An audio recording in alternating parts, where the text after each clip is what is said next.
All right, welcome back, folks. Thanks for being here. Commodore 64 60 clone part 2. This is the machine that I've been talking about that is broken. This is machine number 6. I've got that video on machine number 6, and I've got the intro to the 60 clone board.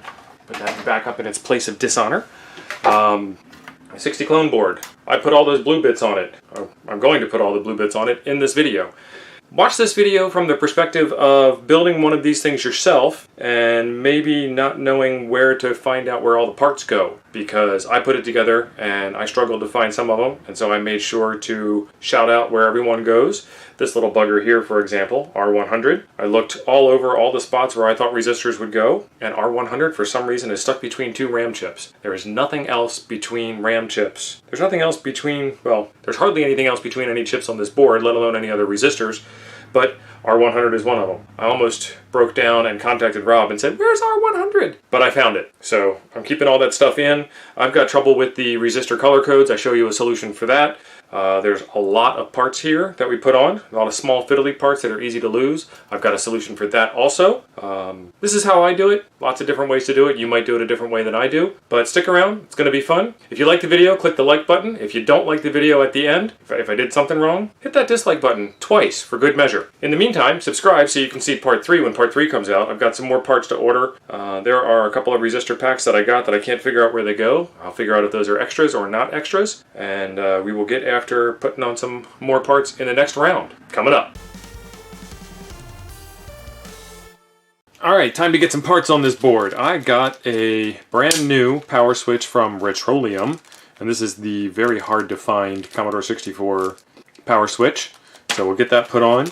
The bag of resistors that we had shown in the previous episode, the resistor networks, and all the capacitors.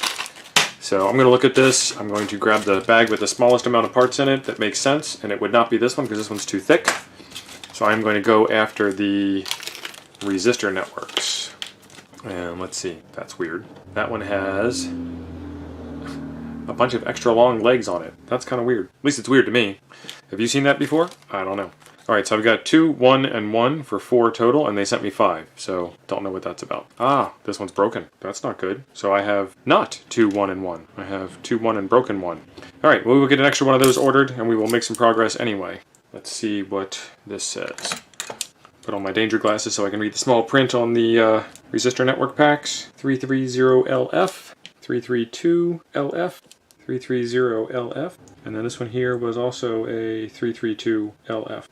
So the broken one was the 10 pin, so that doesn't help us narrow anything down.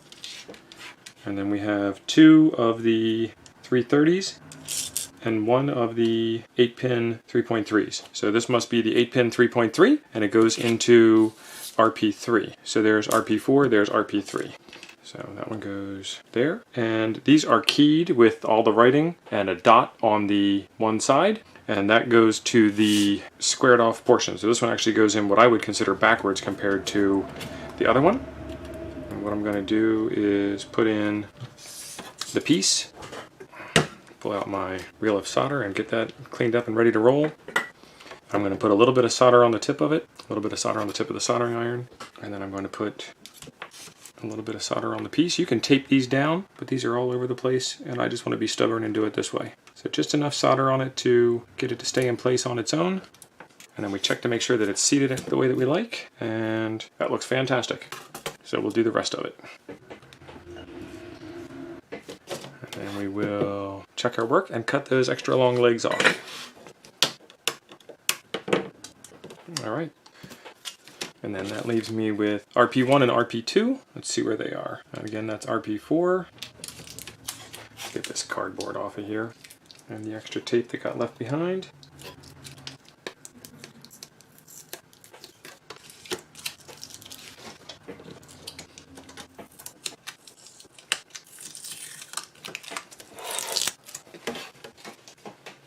Alright, well, that was pretty easy, because I don't see them.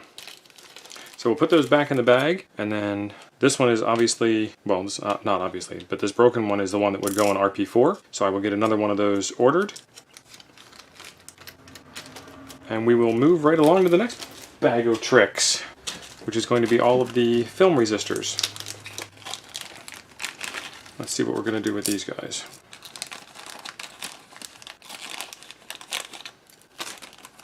Alright, let's get these guys sorted out. So there is a set of 9. Let's count these guys. 1, 2, 3, 4, 5, 6, 7, 8, 9. That was easy. Get out a Sharpie. And then we say 9x1k. And then we have a set of 2 1.5s. Sort out all the sets of 2. One set of 4, 3.3, 4x 3.3. Now I'm going to color code all these guys out, and then I will come back with a nice cheat sheet.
And that is how you do that.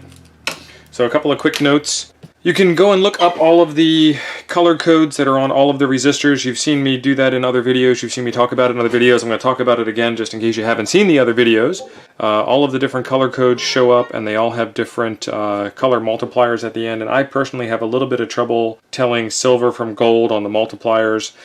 So I just get out my trusty multimeter and set it to resistance and get it in and write it all down. So I did not notice at first. I thought it was just this list down the side here. I didn't notice that he had them doubled up, which is totally fine. It's just my, I didn't see that. So I thought I got way more resistors than I ordered, and I was pretty happy with that. And then I realized I got exactly the number of resistors that I ordered. But there's a lot of doubles and a lot of singles, and so this is the best way to do it. A couple of other things. I found that if you take one complete line of tape and put it down, then your paper winds up being a little bowed, and you sit it down and it kind of rocks a little bit. So I do a little bit of tape for a couple of them at a time, and that takes care of bowing the paper out. That also makes it so that you don't have to worry about losing all of your hard work getting all these guys sorted out. So the first thing I did was arrange them on the paper, drew some boxes, taped the resistors down, wrote down all of the values that I ohmed out, and then I went back and cross-referenced it back with the label that they came with, and put down what resistor values went where. And now we can go ahead and do that. I'm going to go ahead and jump on doing that for the capacitors as well while I'm in the series here. And capacitors are a little bit easier to read. Sometimes it's actually written right on them what they are. So let's jump through that real quick, and we'll see you on the flip side.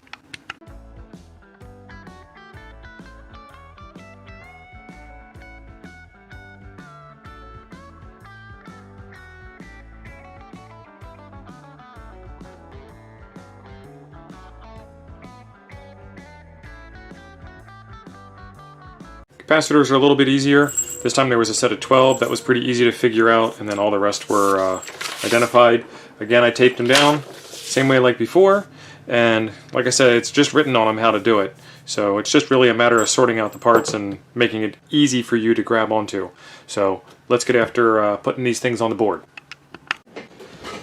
Okay, resistor time. Let's start out with these, this pack of 9 here.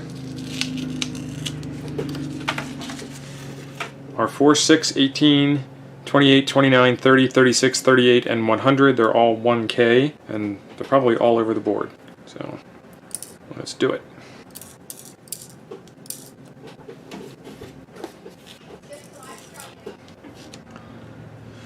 When I do resistors, I like to put them all in color code order in the same direction if possible. And this one, I couldn't even tell you what direction it is because it looks like it's red, red, black, black, red. And if you flip it over, it looks like it's red, black, black, red, red. So I don't like the red and black against a blue background because that could very easily just be blue against a blue background and you can't tell because there's not enough contrast. No big deal. There's R4. Where's R6? So I put that one in with red, black, black, so I'll put this one in with red, black, black. There's R6. R16.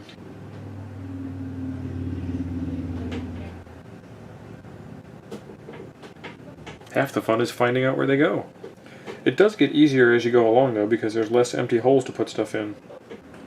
Alright, speaking of less empty holes, let's look for R28 instead.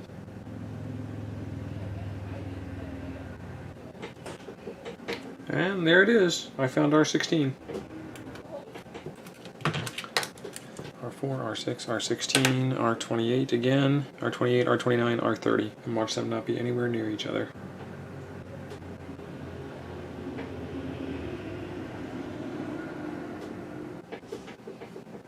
There's R28.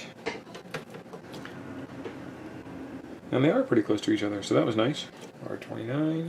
And I'm pushing these through the board, and then I'm spreading them out in the back so they hold themselves in place. 28, 29, 30, 36. R36 is right there. R38 is right there. And the last one is R100.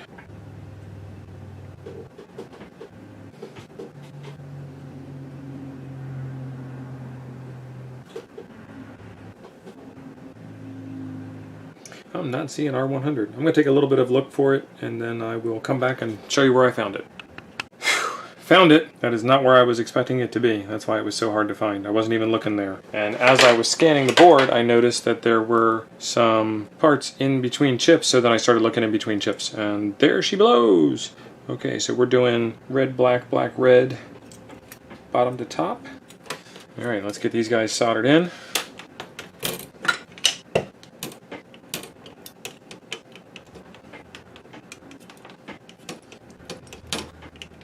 Alright, double check everything. Alright, it's playing music already. These resistors have such fine legs, they don't even stand up. Back in my day, resistors had big, fat, thick legs. And then they're tiny resistors like we do today. I'm just kidding. This is my day.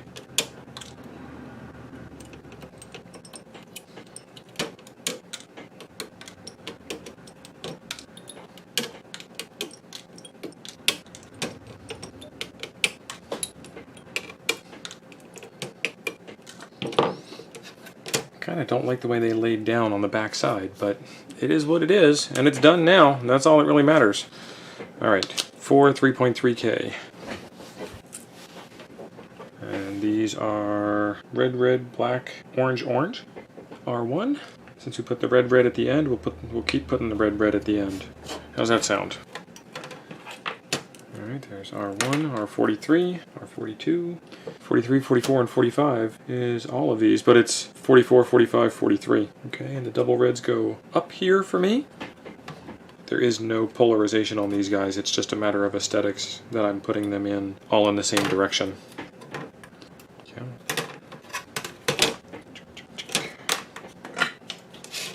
A little bit of solder on the tip, help with heat transfer. How much is enough solder? Just enough to fill the hole, have a little bit of a peak. And with how these guys lay down pretty flat on the board, you're not going to get much of a peak out of them. Oh, there was another resistor down here that I missed. Let's get that one real quick. Got to get another one of these boards and do an ASMR build. What do you think about that? No noise whatsoever, no talking whatsoever, just the sounds of soldering.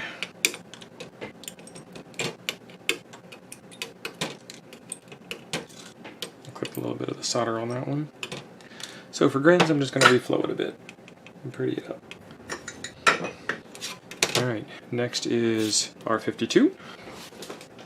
R52 is 300, and it's red, black, black, black, orange. R1, R2. After a while, I'm going to know where all the ones are that I don't want. I'm not going to know where the one is that I do want.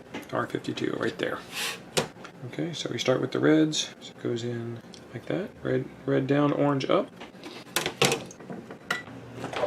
Move the solder over there so it's closer. Cross it off the list. Cut its legs off. R31. What is R31 listed as? R31 is 180 ohms, and it is red, black, black, silver, red, or is that turn it around? Red, gray, black, black, something? I don't know. I can't tell. R31. Where's R31? Right there. So compare it to another one on the board, and I can't tell. So we're going to assume that it's red, black, black, something, something, something, and put it on that way. It's the only one of its kind, so nobody will notice but me. And all of you watching this. So don't say anything.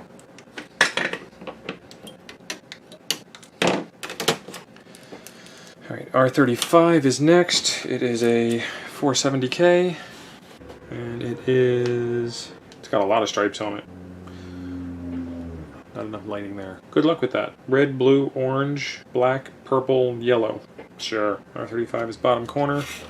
And we'll start it off with red again like we do everything else. I'm really happy with the footprint spacing on the board. So far these resistors are just going in very easily. I've worked with boards where they're tight, and there's a reason why they're tight, but they're tight. And it's not as easy to work with when they're tight. It's not as pleasant.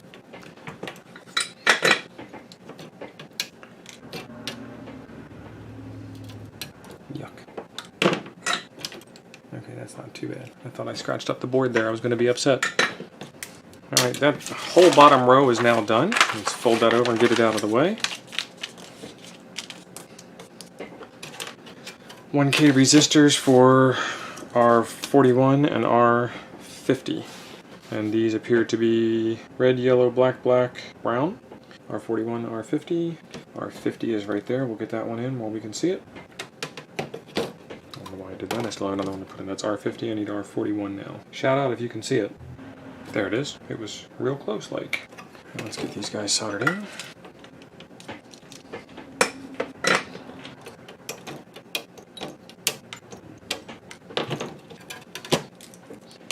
R19 is 15K. This one appears to be red, orange, black, green, red. R19 right there. This one's red on both ends, so it kind of doesn't matter which way we put it in. Cross it off, solder it in.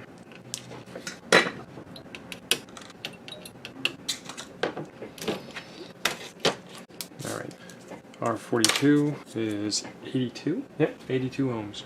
R42. And I've seen it 100 times already. R42, 82 ohms. Can't tell you. Red, gold, black, red, silver. Put the silver at the end. There it is, R42. Right there.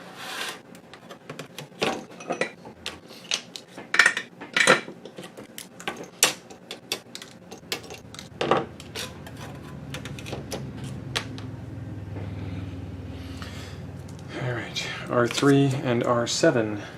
R3 and R7 are 10K, and they are red, black, black, red, black. And these first ones, the first 9 were red, black, black, red, red. For R3 and R7. There's R3, that was easy. R3 right there.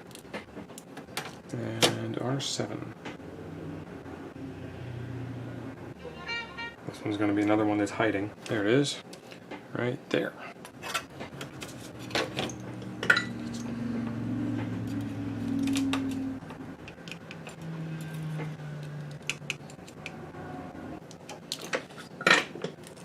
Got them done. R2 and R51 are 1.5K. Oh, gotta cut them first. Hang on. Getting all excited.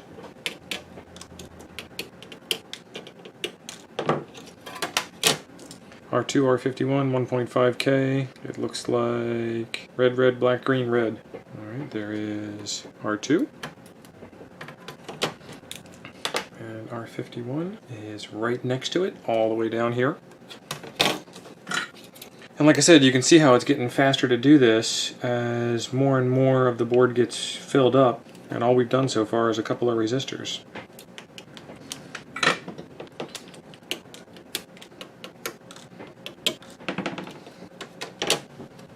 Alright, there's another whole row done.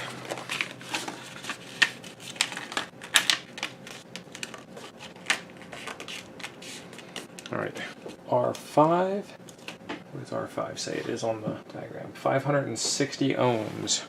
And my meter read it as 0.5 kilo ohms. Looks like it is red, black, black, blue, green. And I'm probably reading every single one of these backwards, but like I said in the beginning, these colors don't make any sense to me. I mean, I can figure out the colors, I can read the color codes on the chart, but seeing the colors here, there's not enough contrast for me to see them. So I just read them out with the meter.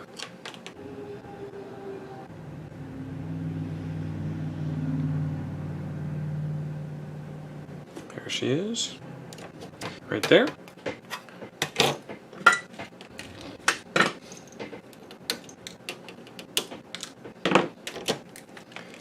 R26.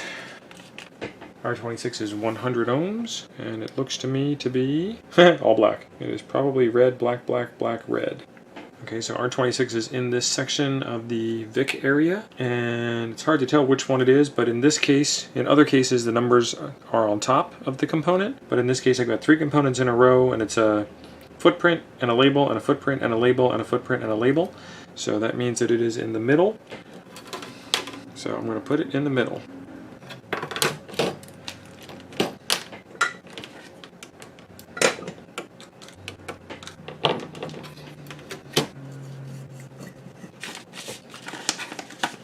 Right, R33 and 34. 33 and 34 are 47K. And they look like they are brown, red, black, brown, green. I don't know.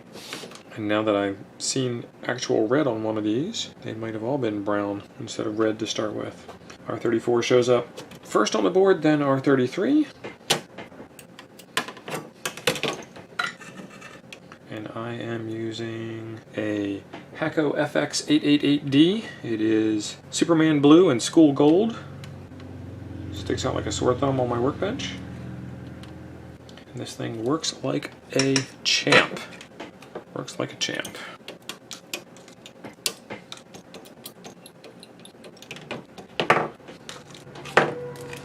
33, 34. This is R17 and R37, which are 2.7K, and they look to be brown, brown, black, gray, red.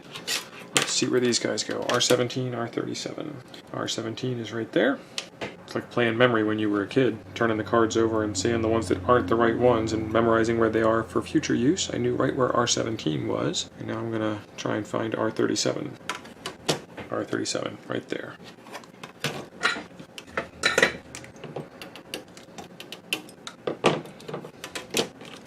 Alright, last two, R39, R53, and these are 390 ohm resistors. And I got them out at 0.4 or 400 ohm resistors on my meter, which is close enough. None of these things are going to be dead on. They're all going to have a little bit of a tolerance to them. Fold that one over, fold that one over. R39, R53. R53 is right there. Oh, I didn't get R17 soldered in. We'll get that on the flip over of this one. These are brown, black, black, white, orange. There's R53, and where's R39? R39 all the way over here, all by its lonesome. Alright, let's get that one we missed the last time, and get these two. Oh, there's some dirt there from the tape. Let's get that cleaned up real quick.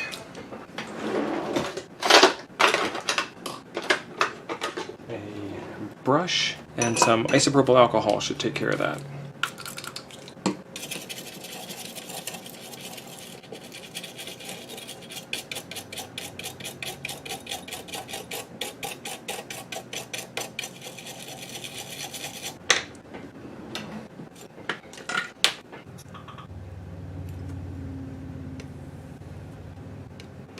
Alright, and that is all of the resistors. I'm going to take some more time and clean up the tape residue a little bit better, and then we'll get onto the capacitors. Okay, that was pretty ugly. It wasn't just tape residue, it was actually still tape from the corner protector that was on there. So I actually desoldered the part and cleaned it up and soldered it back on, nice and fresh. And I don't actually think I put enough solder on. Let me put some more solder on that real quick. But this board is super pretty, and I wanted to try and keep it as good as I can keep it for as long as I can keep it good. I'm sure I'll make some mistakes somewhere along the line. Let's get after putting these capacitors in now. And these go in a certain way. They are marked for polarity, so let's put in C91.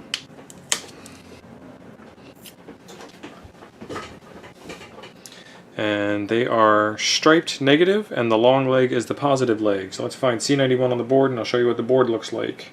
These are round, so they probably have a round footprint. So you can see some of these round footprints here. C91 right there. Okay, so you've got a round solder hole and a square solder hole and a plus and a minus stripe and a long leg. So lots of indications that you're putting this thing in the right way. And you do the same thing. I put it down as far as it'll go, and then I spread the legs out on the bottom. And then I go into the next set.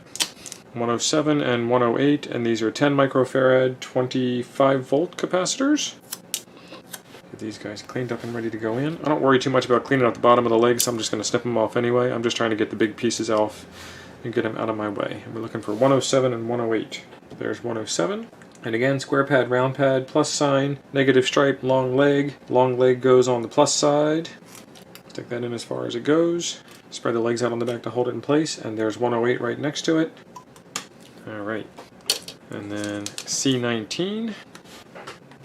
And these are axial capacitors. They come out of the sides, and negative points to the negative leg.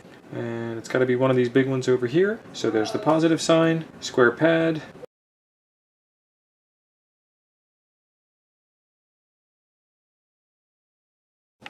And this appears to be the exact size of the hole in the board. It'll hold itself in just like that. Alright, that one's done. C90, right next door, same thing. Negative arrow points towards the negative leg. 470 microfarad, 50 volt capacitor. And I use a pair of needle nose pliers to grab at this, not to be overly rough, but just to get a good purchase on the leg as I pull it through. Fold it over nice and neat. Alright, that one's in. C88. Okay, C88. C88 is 1000 microfarad, 16 volt.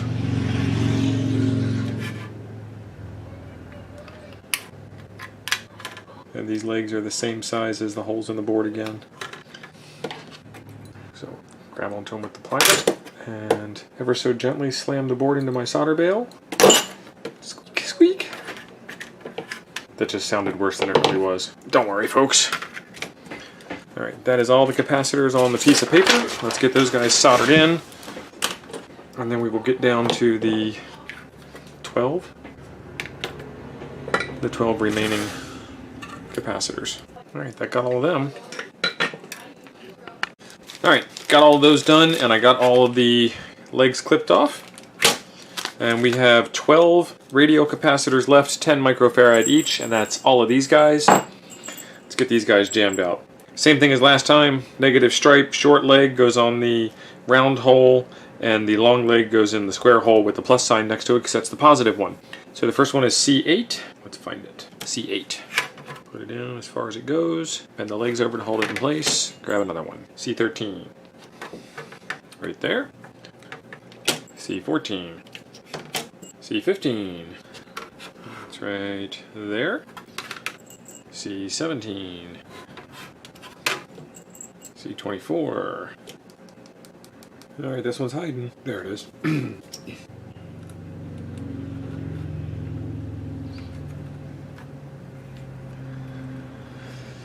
C34, which I found when I was looking for C24, and it's right there. C57, right down here.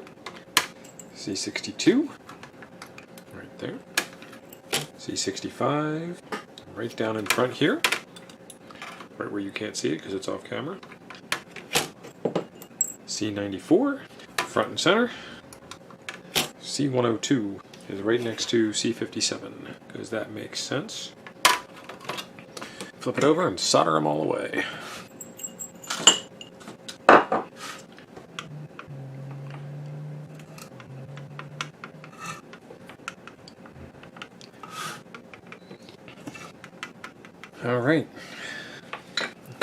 those legs cut off.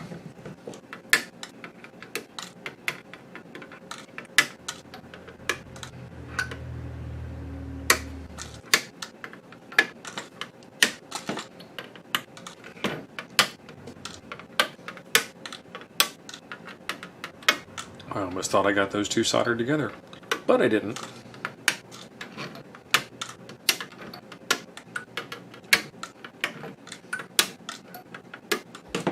Alright, that's all of them. If I would have known those were all going to come in blue, I would have gotten the blue board. But I didn't, I got red. I think it looks pretty good, and I think the choice of components that Rob had picked for his bags of tricks worked out really well. I should have cleaned the tape off of the corners before I got started. That was my mistake. Everything is laid out very well. I think there were probably some problems that Rob had inherited. I would have really wanted the components to have gone in some type of numerical order that made sense. But that's not any criticism of Rob, that's just what he inherited from, so can't say anything bad about that. The board did really well on taking up the solder and taking the cleaning, and went together pretty nice. I've got to get some more parts on order. So I think the next thing I'm going to get is all of the tantalum capacitors and go from there. I'm not going to do that power switch until the end because of how big and bulky it is. And then I've got to reorder the missing resistor pack, and those extra 2 resistor packs are probably just cheaper to send along and make one kit for all the boards because I don't see where they go on here. So thanks for watching. Thanks for being awesome. See you in the next one.